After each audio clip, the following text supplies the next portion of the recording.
Broughan. Thanks, Les Can.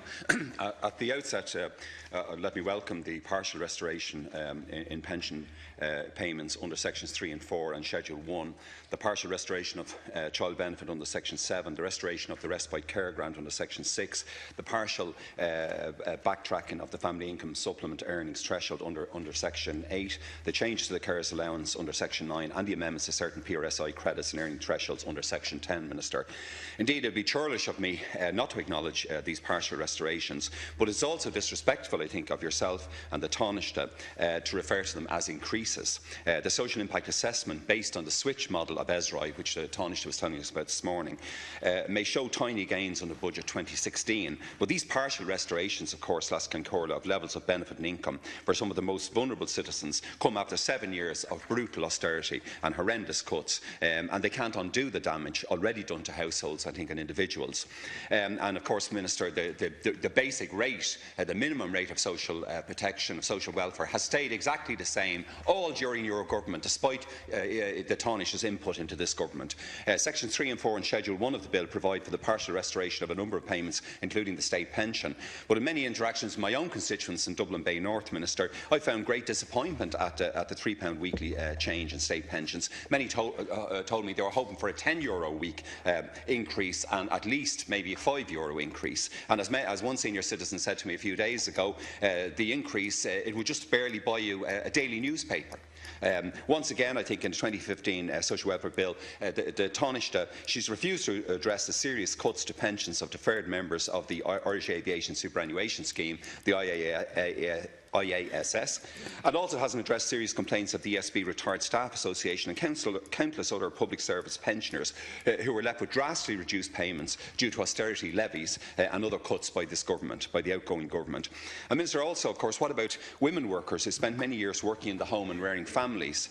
For nearly 5 years, the Taoiseach has signally failed, I believe, to remedy the unfair predicament of women workers with perhaps 15 to 25 years of social insurance who are now disadvantaged as pensioners as they turn 66, especially following the Minister, your senior Minister's changes to contributory pension qualification bans. And I'm sure the Minister here today, you've had that experience as well. One very hard-working constituent who's just turned 66 and reared a great family, spent a lot of time doing that. She's bitterly disappointed that she's receiving just will receive €196 a week instead of the higher amount of €233 because the Taoiseach has refused to address this serious issue of gender inequality. I welcome Section 6's provision to amend Section 225 of the Principal Act for the full restoration of the respite care grant from €1,375 to €1,700. But I think that Section 5's provision for renaming of the grant to the Carer Support Grant is frankly disingenuous. I've always believed that the Minister will know I was a social welfare spokesperson in this House for a good number of years, and we always intended at that time to have a Carer Support Grant in addition to the respite care grant. The Social Insurance Fund is set to increase to almost €8.9 billion next year, recovering from the devastating deficit of almost €2 billion at the worst time of the crash, and a projected surplus of €216 million is welcome. But it reminds us again, of course, a huge percentage of the social protection budget comes from workers' own weekly contributions. Of course, neoliberal journalists and economists, they like to talk about a €20 billion social protection budget, and then they totally ignore the role of the Social Insurance Fund. In reality, of course, the Taoiseach and her government have followed the prescription of those reactionary and well-heeled ideologues and relentlessly kept the social assistance budget under €12 billion during the 31st Dáil, with terrible consequences, Minister, for the most vulnerable sections of our society.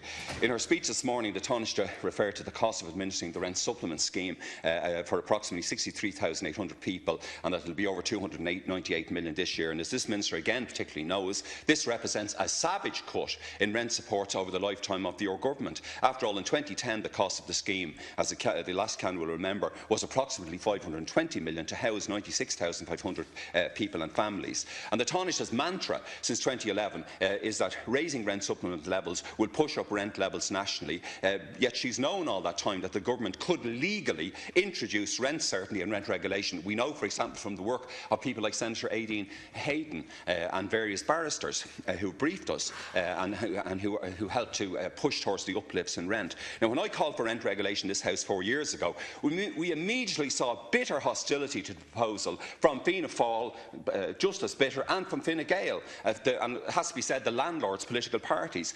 The Taoiseach and her party knew all throughout the Dáil, that Fine Gael would never agree to rent regulation or rent certainty. They also knew Ireland is facing the worst housing crisis since the 1920s. Yet, Minister, ye persisted in joining and staying in a Fine Gael-dominated government, which has given us 5 years of paralysis and terrible suffering for homeless families, when I was the only TD to stand up in UCD and say, no, we won't enter government, we'll be the leader of the opposition, we'll oppose this government, if this Fianna Fáil, Fine Gael government, run them out of office and have a government of the left that will look after people and not yield to crazy austerity economics. So, on that basis, Minister, and the Minister said this morning that people who vote against this budget will be putting politics before people, but it's ye that have put politics before people.